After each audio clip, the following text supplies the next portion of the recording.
പ്രതീക്ഷിച്ചതുപോലെ സഭാതലം സംഭവ ബഹുലമാകുമെന്ന് ഉറപ്പിച്ച് 15ാം കേരള നിയമസഭയുടെ 14ാമത്തെ സമ്മേളനം തുടങ്ങി. 2ാം ദിവസം കുന്നംകുളം കസ്റ്റഡി മർദ്ദനത്തെ ചൊല്ലി പ്രതിപക്ഷം നിയമസഭ പ്രതിഷേധക്കളമാക്കി. ശൂന്യവേള സ്തംഭിപ്പിക്കാൻ ഉറച്ച് എത്തിയ പ്രതിപക്ഷത്തിന് ഭരണപക്ഷം കാത്തുവച്ചത് അപ്രതീക്ഷിത സസ്പെൻസാണ്. ഇടിയൻ പോലീസുകാരെ പിരിച്ചുവിടും വരെ നിയമസഭയിൽ അനിശ്ചിതകാല സത്യാഗ്രഹം പ്രഖ്യാപിച്ചിരിക്കുകയാണ് പ്രതിപക്ഷം. ഇന്നലെ ആരെയും കൂസാതെ സഭയിലെത്തിയ രാഹുൽ മാങ്കൂട്ടത്തിലിനെ ഇന്ന് പ്രതിപക്ഷം തന്നെ പടിക്ക് പുറത്ത് നിർത്തി. പ്രതിപക്ഷ നേതാവും മുഖ്യമന്ത്രിയും അടിയന്തര പ്രമേയത്തിൽ തമ്മിൽ കോർത്തു. കൊണ്ടും കൊടുത്തും സ്കോർ ചെയ്ത് സേവ്യർ ചിറ്റിലപ്പള്ളിയും കെട്ടി ജലീലും കത്തിക്കാളുന്ന പ്രതിപക്ഷ പ്രതിഷേധത്തിനിടയിലും കസ്റ്റഡി മർദ്ദനത്തിൽ സർക്കാർ നടപടി വൈകുകയാണോ? രാഹുൽ മാങ്കൂട്ടത്തിന്റെ പെരുമാറ്റ ദൂഷ്യം പ്രതിപക്ഷത്തിന്റെ വീറ് ഒരൽപ്പം കുറിച്ചോ? വിശദമായി നോക്കാം. ആദ്യം RDX റാപ്പ് 59 സെക്കൻഡ്. ശൂന്യവേളയിൽ തന്നെ സഭ സ്തംഭിപ്പിച്ച് സംസ്ഥാനത്തെ പോലീസ് അതിക്രമങ്ങൾ ചർച്ചയാക്കാനായിരുന്നു പ്രതിപക്ഷത്തിന്റെ നീക്കം. റൂൾ 50 പ്രകാരം നോട്ടീസ് നൽകിയ പ്രതിപക്ഷം ഒരൊറ്റ സബ്മിഷന് പോലും അനുമതി തേടിയില്ല. എന്നാൽ അടിയന്തര പ്രമേയാവതരണത്തിന് അപ്രതീക്ഷിത അനുമതി നൽകി സർക്കാരിന്റെ മറുതന്ത്രം മെനഞ്ഞു. 14 തവണയാണ് 2ാം പിണറായി സർക്കാർ അടിയന്തര ചർച്ചയ്ക്ക് അനുമതി നൽകിയത്. റോജി എം ജോൺ വിഷയാവതരണം നടത്തി. പോലീസിന്റെ വീഴ്ചകൾ ചൂണ്ടിക്കാട്ടി പ്രതിപക്ഷം സർക്കാരിനെ കടന്നാക്രമിച്ചു. പോലീസിന്റെ മനോവീര്യത്തെക്കാൾ വലുതാണ് സാധാരണക്കാരന്റെ ആത്മാഭിമാനമെന്ന് പ്രതിപക്ഷ MLA മാർ ചൂണ്ടിക്കാട്ടി. പോലീസിൽ പുഴുക്കുത്തുകളുണ്ടെങ്കിലും കുറ്റക്കാരെ സംരക്ഷിക്കില്ലെന്ന സർക്കാർ നിലപാട് ഭരണപക്ഷം ആവർത്തിച്ചു. കുന്നംകുളത്തെയും പീച്ചിയിലെയും വീഴ്ച സംബന്ധിച്ച മുഖ്യമന്ത്രി 9 വർഷത്തിനിടെ 144 പോലീസ് ഉദ്യോഗസ്ഥരെ പിരിച്ചുവിട്ട സർക്കാർ നടപടി വിശദീകരിച്ചു. ഇതോടെയാണ് അനിശ്ചിതകാല സത്യാഗ്രഹം പ്രഖ്യാപിച്ച് പ്രതിപക്ഷം സഭ വിട്ടിറങ്ങിയത്. പ്രതിപക്ഷത്തെ 2 MLA മാരാണ് സത്യാഗ്രഹം ഇരിക്കുന്നത്. പോലീസുകാരെ പുറത്താക്കും വരെ സമരമെന്നാണ് പ്രതിപക്ഷ പ്രഖ്യാപനം. RDX rap news Malayalam.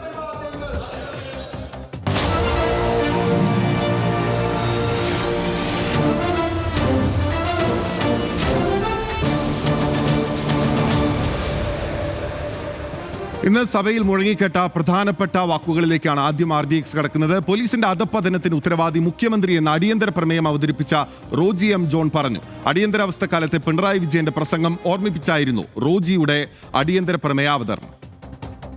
Police എന്ത് കൊള്ളരുതായ്മ ചെയ്താലും അതിനെ ഒറ്റപ്പെട്ട സംഭവമാക്കി ന്യായീകരിക്കുന്ന മുഖ്യമന്ത്രി തന്നെയാണ് പോലീസിന്റെ ഈ അധപതനത്തിന് കാരണമെന്ന കാര്യത്തിൽ ഒരു സംശയവുമില്ല സാർ. കേരളത്തിലെ ആഭ്യന്തര വകുപ്പിന്റെ കടിഞ്ഞാൺ ഇനിയെങ്കിലും അങ്ങ് ഏറ്റെടുക്കണം. അല്ലെങ്കിൽ കേരളത്തിലെ ഏറ്റവും കൂടുതൽ കാലം ആഭ്യന്തര വകുപ്പിനെ നിയന്ത്രിച്ചു വന്ന ഖ്യാതി ശ്രീ P ശശിക്കും കേരളത്തിലെ ആഭ്യന്തര വകുപ്പിനെ ആരോഗ്യ വകുപ്പിനെയും വനംവകുപ്പിനേക്കാളും മോശമാക്കിയുള്ള അപഖ്യാതി അങ്ങേക്ക് നേരിടേണ്ടി വരും. VS സുജിത്തിനെ കാരക്കൂട്ടിൽ ദാസനുമായി സേവ്യർ ചിറ്റിലപ്പള്ളി ഉപമിച്ചു. അതിനിടയിൽ രാഹുൽ മാങ്കൂട്ടത്തിനെതിരെ ഒളിയമ്പുമെയ്തു.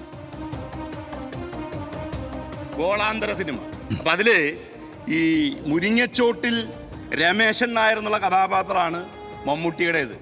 അപ്പം മമ്മൂട്ടി ഈ കഥാപാത്രം വെച്ച് അവിടെ കാരക്കൂട്ടത്തിൽ ദാസൻ, കാരക്കൂട്ടത്തിൽ എന്നല്ല കാരക്കൂട്ടിൽ ദാസൻ, അത് പറഞ്ഞ് അങ്ങനെ ആയതാ. സ്ഥലത്തെ പ്രധാന ഗുണ്ടയെ നന്നാക്കാൻ വേണ്ടി മമ്മൂട്ടിയുടെ കഥാപാത്രം ഒരു പെട്ടിക്കാട്ടിട്ട് കൊടുക്കുകയാണ്. അത് ഉദ്ഘാടനം ചെയ്തുകൊണ്ട് ശങ്കരാടി നടത്തുന്ന ഒരു പ്രസംഗമുണ്ട്. അതൊന്ന് കേൾക്കണം, നല്ലതാണ്. ഇപ്പൊ കുന്നംകുളത്തും തൃശ്ശൂരിലും നടക്കുന്നത് അതാണ്. AICC നേതാവ് ചെല്ലുന്നു, അദ്ദേഹം മോതിരം കൊടുക്കുന്നു. വേറെ ഒരു നേതാവ് ചെല്ലുന്നു, അദ്ദേഹം സ്വർണമാലയിടുന്നു. ഈ നിലയിൽ ഇദ്ദേഹത്തെ വെളുപ്പിക്കാൻ വേണ്ടി നടത്തുന്ന പരിശ്രമം ചെറുതല്ല. എല്ലാ കൂട്ടത്തിലും പുഴുക്കുത്തുകൾ ഉണ്ടെന്ന് KT ജലീൽ പറഞ്ഞു. PK ഫിറോസിന്റെയും രാഹുൽ മാങ്കൂട്ടത്തിന്റെയും പേരെടുത്ത് പറഞ്ഞായിരുന്നു ജലീലിന്റെ പരിഹാസം. രാഹുൽ മാങ്കൂട്ടത്തെയും PK ഫിറോസിനെയും ഒക്കെ പോലെയാണ് കോൺഗ്രസുകാരും ലീഗുകാരും എന്ന് പറയുന്നത് പോലെയാണ് ചില പോലീസിലെ പുഴുക്കുത്തുകളെ മുൻകൂട്ടി നിശ്ചയിച്ചുകൊണ്ട് അല്ലെങ്കിൽ അവരെ ചൂണ്ടിക്കാണിച്ചുകൊണ്ട് അവരെ പോലെയാണ് കേരള പോലീസ് എന്ന് പറയുന്നത്. വർദ്ധിച്ചു വരുന്ന പോലീസ് അതിക്രമത്തിൽ ആഭ്യന്തര വകുപ്പിനെ കടന്നാക്രമിച്ച് പ്രതിപക്ഷ നേതാവ് VD സതീശനും രംഗത്തെത്തി. പാവപ്പെട്ടവരെ പിടിച്ചുകൊണ്ടുപോയി കരിക്കു ചുറ്റി അടിക്കുന്ന പോലീസുകാരെ ന്യായീകരിക്കുകയാണ് ഭരണപക്ഷം. ഇത് സ്റ്റാലിന്റെ റഷ്യയല്ലെന്നും സതീശൻ. അങ്ങ് പറഞ്ഞേ മതിയാവൂ, ഇവരെ സർവീസിൽ നിന്ന് പുറത്താക്കുമോ ഇല്ലയോ സാർ? അതുവരെ ഞങ്ങൾ ഈ നിയമസഭയുടെ ഈ ഹോളിന്റെ കവാടത്തിന് മുന്നിൽ ഞങ്ങളുടെ 2 MLA മാർ ശ്രീ സനീഷ് കുമാറും ശ്രീ അഷറഫും അനിശ്ചിതകാല സത്യാഗ്രഹം ഇന്നു മുതൽ ആരംഭിക്കുക. ഞങ്ങൾക്ക് ആക്ഷൻ വേണം, നടപടി വേണം. 10-12 ദിവസമായി മിണ്ടാതിരിക്കുന്ന അങ്ങയുടെ ഭാഗത്ത് നിന്ന് നടപടി ഉണ്ടാകണം. നടപടിക്ക് അങ്ങ് തയ്യാറുണ്ടോ എന്നാണ് ഞങ്ങൾക്ക് അറിയേണ്ടത്.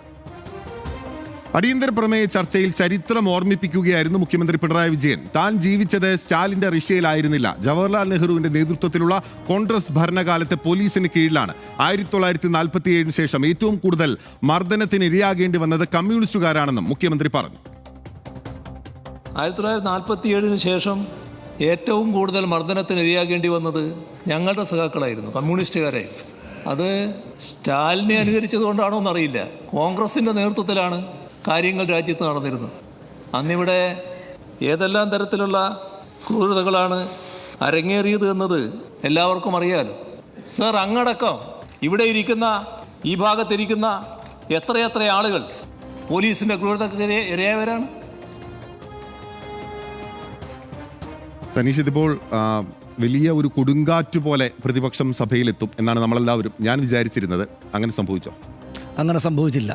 അതായത് നമ്മൾ അടിയന്തര പ്രമേയം ചർച്ച ചെയ്യുക എന്ന് വെച്ചാൽ നിയമസഭകളിൽ സാധാരണഗതിയിൽ ഏറ്റവും ആവേശകരമായ ഒരു കാര്യമായിരിക്കുമല്ലോ. നമ്മൾ ഈ ടെലിവിഷൻ ചാനലുകൾക്ക് മുന്നിൽ ഇങ്ങനെ തറഞ്ഞിരിക്കും. കാരണം അത്രയ്ക്ക് ഗംഭീരമായ പ്രസംഗങ്ങളൊക്കെ ആയിരിക്കും, വളരെ ആവേശം ഉണ്ടാകും. പ്രത്യേകിച്ചും ഈ വിഷയമാണെങ്കിൽ നോക്കൂ, പോലീസിൻ്റെ അതിക്രമമാണ്. പോലീസിൻ്റെ അതിക്രമം രാഷ്ട്രീയം സംസാരിക്കുന്ന ഏത് നാട്ടിലാണെങ്കിൽ തന്നെയും, പ്രത്യേകിച്ചും കേരളത്തിലെ ഏറ്റവും ആവേശകരമായിട്ട് സംസാരിക്കപ്പെടുകയാണ് രാഷ്ട്രീയക്കാരാൽ ചെയ്യുക. പ്രത്യേകിച്ചും നിയമസഭയ്ക്കകത്താണെങ്കിൽ അത് വളരെയേറെ ഡാറ്റയാലും മറ്റും സമൃദ്ധമായിരിക്കും. പക്ഷേ അങ്ങനെ ഒരു ആവേശകരമായിട്ടൊരു ഫീൽ ഉണ്ടായില്ല എന്നത് വസ്തുതാപരമാണല്ലോ, എല്ലാവരും സമ്മതിക്കും. എനിക്ക് തോന്നുന്നു ബിന്നിലും അങ്ങനെ തന്നെയായിരിക്കും തോന്നുന്നുണ്ടാവുക. പക്ഷേ ഒരു കാര്യമുണ്ട്, ആത്മാർത്ഥതയുണ്ടായിരുന്നു എന്നൊരു തോന്നൽ എനിക്കുണ്ടായി. ഇപ്പോൾ വി ഡി സതീശൻ കാര്യങ്ങൾ ഉന്നയിക്കുമ്പോൾ അദ്ദേഹം വളരെ ആത്മാർത്ഥമായിട്ടാണ് പോലീസിനെ ഇങ്ങനെ കയറൂരി വിടരുത് എന്ന് അദ്ദേഹത്തിൻ്റെ ശബ്ദത്തിൽ അതുണ്ടായിരുന്നു. ആ ഒരു ഫീൽ, അതായത് നമ്മൾ പുറത്ത് നിന്ന്, പ്രത്യേകിച്ചും ഈ കുന്നംകുളം സ്റ്റേഷനിലെ ഈ സംഭവം വിഷ്വൽസ് കണ്ട മുഴുവൻ ആളുകളും ആകെപ്പാടെ ബേജാറായി പോയിട്ടുണ്ട്. കാരണം എന്താണെന്ന് വെച്ചാൽ പോലീസ് ഈ ക്യാമറ ദൃശ്യങ്ങൾ പുറത്തു വന്നില്ലായിരുന്നെങ്കിൽ അയാൾക്ക് കിട്ടിയ തല്ല ആരും അറിയില്ലായിരുന്നു. ക്യാമറ ദൃശ്യങ്ങൾ പുറത്തു വന്നുകൊണ്ട് മാത്രമാണല്ലോ ഈ സംഭവം നമ്മൾ അറിഞ്ഞത്. അപ്പോൾ ക്യാമറ ദൃശ്യങ്ങൾ പുറത്തു വരാത്ത എത്ര ആളുകളെ പോലീസ് ഇങ്ങനെ തല്ലിയിട്ടുണ്ടാകും? അതൊരു ചോദ്യം. രണ്ടാമത്തെ ചോദ്യം, ഇതൊരു പൊതുപ്രവർത്തകനാണല്ലോ, ആ നാട്ടിൽ അറിയപ്പെടുന്നൊരു പൊതുപ്രവർത്തകനെയാണല്ലോ ഈ തല്ലുന്നത്. അപ്പോൾ പൊതുപ്രവർത്തകന് ആ ഒരു ആധികാരികതയും പവറുള്ള ഒരാൾക്ക് ഇതാണ് തല്ല് കിട്ടിയതെങ്കിൽ, സാധാരണക്കാരായ ഒരാൾക്ക് ഈ പവറും അധികാരവും ഇല്ലാത്ത ഒരാളാണ് അങ്ങോട്ട് ചെല്ലുന്നെങ്കിൽ എന്തായിരിക്കും കിട്ടുക എന്ന ബേജാറ് ആളുകൾക്കുണ്ടാകും. എന്ന് മാത്രമല്ല, ഇതൊരു അത്യാവശ്യം തരക്കേടില്ലാത്ത ശരീരമുള്ളൊരു ചെറുപ്പക്കാരനാണല്ലോ സുജിത്ത്. അദ്ദേഹത്തിന് മേലെ അടിക്കുമ്പോൾ അദ്ദേഹത്തിന് ഈ സമരവും കേസും ഒക്കെ ആയിട്ട് നടത്താൻ അദ്ദേഹത്തിന് ബാക്കി ജീവിതവും അദ്ദേഹത്തിൻ്റെ യൗവനവും ശരീരവും ഒക്കെ ബാക്കിയുണ്ട്. ഒരു പാവപ്പെട്ട സാധാരണ മനുഷ്യൻ ഈ പോലീസുകാരുടെ കയ്യിൽ ഇങ്ങനെ പെട്ടുപോവുകയാണെങ്കിൽ എന്താണ് ഉണ്ടാവുക എന്ന ബേജാറുള്ള ആളുകൾക്ക് മുന്നിൽ വി ഡി സതീശൻ, പ്രതിപക്ഷ നേതാവ്, വളരെ ആത്മാർത്ഥതയോടുകൂടി തന്നെ ഈ വലിയ ഇഷ്യൂ അവതരിപ്പിച്ചു എന്നാണ് എനിക്ക് തോന്നിയത്. അത് പ്രതിപക്ഷത്ത് നിന്ന് സംസാരിച്ച ആളുകൾ, നമ്മൾ നേരത്തെ പറഞ്ഞതുപോലെ, തുടക്കത്തിൽ പറഞ്ഞതുപോലെ ആവേശകരമായിട്ടില്ലെങ്കിലും സത്യസന്ധമായിട്ട് അവരത് അവതരിപ്പിച്ചു. ഒരു പ്രതിപക്ഷം എന്താണോ ഇത്തരം ഘട്ടങ്ങളിൽ ചെയ്യേണ്ടത് അത് ഫ്ലോറിൽ അവർ ചെയ്തു എന്നാണ് എനിക്ക് തോന്നുന്നത്. എന്നാൽ ഭരണപക്ഷത്തിൻ്റെ കാര്യം നോക്കിയാലോ, ഭരണപക്ഷത്തെ എന്തും കുറ്റപ്പെടുത്താനുമില്ല. കാരണം ഞാൻ കരുതിയത് മുഖ്യമന്ത്രി ഈ പ്രത്യേക സംഭവങ്ങളെ സ്പർശിക്കാതെ പോയി കളയും എന്നാണ്. അതായത് അദ്ദേഹത്തിന് ഇഷ്ടം പോലെ ആദ്യത്തെ പ്രസംഗത്തിൻ്റെ ആദ്യ ഭാഗം എത്തിയപ്പോൾ ഞാൻ കരുതിയത് അദ്ദേഹം പഴയ കാര്യങ്ങൾ പറയുക, പഴയ കഥകൾ പറയുകയാണ്. അത് അടിയന്തരാവസ്ഥയോട്ടുള്ള കാര്യങ്ങളുണ്ട്, സ്റ്റാലിൻ്റെ റഷ്യയൊക്കെ വി ഡി സതീശൻ മുന്നോട്ട് വെച്ച് കൊടുത്തുകൊണ്ട് ആ കാര്യങ്ങളൊക്കെ ഉണ്ട്. അപ്പോൾ അങ്ങനെ പറഞ്ഞ് അദ്ദേഹം സാധാരണത്തിൽ ഈ സർക്കാരിൻ്റെ കണക്കുകൾ മാത്രം മുന്നോട്ട് വെച്ചിട്ട് നിങ്ങളെക്കാൾ നന്നായിരുന്നു ഞങ്ങൾ എന്ന കാര്യം പറഞ്ഞ് പൊയ്ക്കളയുമെന്നാണ് ഞാൻ വിചാരിച്ചെങ്കിൽ അങ്ങനെയല്ല ഉണ്ടായത്. പീച്ചിയിലെയും കുന്നംകുളത്തെയും കാര്യങ്ങളിൽ വീഴ്ച പറ്റിയിട്ടുണ്ട്, ചില നടപടികൾ എടുത്തിട്ടുണ്ട്, ഞങ്ങളാണ് ഏറ്റവും കൂടുതൽ ആളുകളെ പിരിച്ചുവിട്ടതെന്നൊക്കെയുള്ള ഡാറ്റ അദ്ദേഹം മുന്നോട്ട് വെച്ചിട്ടാണ് അദ്ദേഹം പോയതെന്നതും ഒരു പുറത്തു നിന്ന് നോക്കുമ്പോൾ ഈ സർക്കാരിനാലും ഭരിക്കപ്പെടുകയും ഈ പ്രതിപക്ഷത്താൽ സംരക്ഷിക്കപ്പെടുകയും ചെയ്യുന്ന ഒരു ജനതയുടെ ഭാഗം എന്ന നിലക്ക് നോക്കുമ്പോൾ ഒരു സന്തോഷകരവും ആശ്വാസകരമായിട്ടുള്ള കാര്യമായിട്ടാണ് എനിക്ക് തോന്നിയത്. പക്ഷേ ഒറ്റ കാര്യം നെഗറ്റീവായിട്ടുള്ളത്, ഇവർ ഈ സുജിത്ത് എന്ന് പറയുന്ന രാഷ്ട്രീയ പ്രവർത്തകനെ, കോൺഗ്രസ് നേതാവിനെ ഈ കുറ്റപ്പെടുത്തുന്നത്, ഇയാളെന്തൊരു ഗുണ്ടയാണ് എന്ന് പറയുന്നത് ഒട്ടും ശരിയല്ലാത്ത കാര്യമായിട്ട് എനിക്ക് തോന്നി. കാരണം മുഖ്യമന്ത്രിയായിട്ട് ഇപ്പോഴിരിക്കുന്ന പിണറായി വിജയൻ ഒരു കൊലപാതക കേസിൽ പ്രതിയാണ് എന്നാണ് മറ്റുള്ളവരെല്ലാം, അദ്ദേഹത്തിൻ്റെ രാഷ്ട്രീയ എതിരാളികളെല്ലാം പറയുന്നത്. അവിടെ ഒരു പഴയ കേസിലെ പ്രതിയാണ് ഇദ്ദേഹം എന്ന് പറയുന്നുണ്ടല്ലോ. ഒരു രാഷ്ട്രീയ പ്രവർത്തകൻ, പ്രത്യേകിച്ചും 10-18 വയസ്സിൽ ഈ രാഷ്ട്രീയ പൊതുപ്രവർത്തനത്തിലേക്ക് ഇറങ്ങുന്ന ഒരാൾ, സ്വാഭാവികമായിട്ട് ഒരുപാട് കേസുകൾ അദ്ദേഹത്തിനുണ്ടാകും. ഈ ഫ്ലോറിലിരിക്കുന്ന മുഴുവൻ ആളുകളുടെയും പേരിൽ എത്രയോ കേസുകളുണ്ട്. ചില കേസുകൾ തല്ല്, സംഘം ചേർന്ന് മർദ്ദിച്ചു എന്നൊക്കെ പറഞ്ഞിട്ട് ഒരല്പം പിടിവിട്ട കേസുകളൊക്കെ ആളുകളുടെ മേൽ ചാർത്തി കൊടുക്കുമെന്നതൊരു വസ്തുതയാണ്, നമുക്കറിയാം. ഇത്രയും നേരം ഇയാൾ ഗുണ്ടയാണ്, ഇയാൾ കാരക്കൂട്ടിൽ ദാസനാണ്, മറ്റതാണ് മറിച്ചാണെന്നൊക്കെ പറഞ്ഞിട്ട് പോലും എന്താണ് വസ്തുതാപരമായിട്ട് ആൾക്കെതിരെയുള്ള വലിയ ബ്രഹ്മാണ്ഡമായിട്ടുള്ള കേസ്? ഇയാൾ ആരെങ്കിലും കുത്തിക്കൊലപ്പെടാൻ ശ്രമിച്ചോ? ഇയാൾ എന്തെങ്കിലും ബോംബ് എറിഞ്ഞോ? ഇങ്ങനെയൊന്നും പറയാൻ പറ്റിയിട്ടില്ല. നമ്മൾ കാണുമ്പോൾ അയാൾ എടുത്തൊരു കോൺഗ്രസ് പ്രവർത്തകനാണ്. ആ കോൺഗ്രസ് പ്രവർത്തകർക്ക് ഒരു രാഷ്ട്രീയ പ്രവർത്തകന് മേൽ, പ്രത്യേകിച്ചും പ്രതിപക്ഷത്തിരിക്കുന്ന രാഷ്ട്രീയ പാർട്ടിയുടെ നേതാവ്, ചെറുപ്പക്കാരനായ നേതാവിന് മേൽ വരാവുന്ന അത്രയ്ക്ക് നമ്പർ കേസുണ്ട് എന്നല്ലാതെ ഇവർ KV അബ്ദുൽ ഖാദർ പുറത്തും നിയമസഭക്കകത്ത് സേവ്യർ ചിറ്റലപ്പള്ളിയും മറ്റും പറഞ്ഞതുപോലെ ഒരു ആകപ്പാടെ കുഴപ്പക്കാരനായുള്ള ഒരാളാണ്, ആകപ്പാടെ ഒരു ഗുണ്ടയാണ്, കാരക്കൂട്ടിൽ ദാസനാണ് എന്നൊന്നും പറയാവുന്ന തെളിവുകൾ നമ്മുടെ മുന്നിലില്ല. അപ്പോൾ അത് രാഷ്ട്രീയ എതിരാളികൾക്ക് മേലെ ഇങ്ങനെ വെച്ചു കൊടുത്തു, കേസുണ്ട് അതുകൊണ്ട് അയാൾ ആകപ്പാടെ കുഴപ്പക്കാരനാണ് എന്ന് പറഞ്ഞാൽ ശരിയായില്ല എന്നൊരു തോന്നലാണ് എനിക്കുണ്ടായത്. ആകെ ഈ പോലീസിൻ്റെ ക്രൂരതകളെ ചോദ്യം ചെയ്യപ്പെടും എന്ന ഫീൽ ഉണ്ടാക്കാൻ പ്രതിപക്ഷത്തിന് സാധിച്ചു. ഞങ്ങൾ ഈ പോലീസിനെ ഞങ്ങളുടെ അഭിമാനത്തിനനുസരിച്ചിട്ട് നിങ്ങളെക്കാൾ മെച്ചപ്പെട്ട ഭരണം നടത്താൻ വേണ്ടി നിൽക്കുന്നതുകൊണ്ട് ഞങ്ങൾ പോലീസിനെതിരെ ശക്തമായ നടപടിയെടുക്കും എന്ന ഡാറ്റ സർക്കാർ ഭരണപക്ഷം മുന്നോട്ട് വെച്ചതും പൊതുവിൽ നോക്കിയാൽ നമുക്കൊരു ആശ്വാസകരമായ സാഹചര്യം ഉണ്ടാക്കിയിട്ടുണ്ടെന്നാണ് എനിക്ക് തോന്നുന്നത്. എനിക്ക് തോന്നുന്ന ഒരു പ്രധാനപ്പെട്ട കാര്യം, ഇപ്പോൾ ആ സേവ്യർ ചിറ്റലപ്പള്ളിയുടെ ബൈറ്റ് നമ്മളെല്ലാം ചിരി ഉണ്ടാക്കുന്ന ഒരു ബൈറ്റാണ്. യഥാർത്ഥത്തിൽ എന്താണ് പ്രതിപക്ഷത്തിന് സംഭവിച്ചത്? സനീഷ് പറഞ്ഞതുപോലെ ഭംഗിയായ വിഷയത്തെ അവതരിപ്പിച്ചു.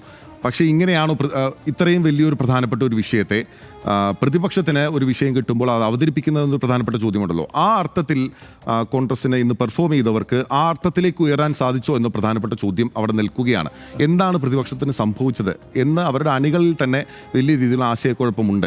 ഇങ്ങനെയല്ല സാധാരണഗതിയിൽ ഒരു വിഷയം പ്രതിപക്ഷത്തിൻ്റെ കയ്യിൽ കിട്ടിയാൽ അത് ഈ പ്രതിപക്ഷ നേതാവിന് കീഴിൽ ഈ അംഗങ്ങൾ തന്നെ ഓരോ വിഷയങ്ങളെയും കൈകാര്യം ചെയ്തിട്ടുള്ള ഇത് ഇങ്ങനെയല്ല എന്നുള്ളത് നമുക്കറിയാം.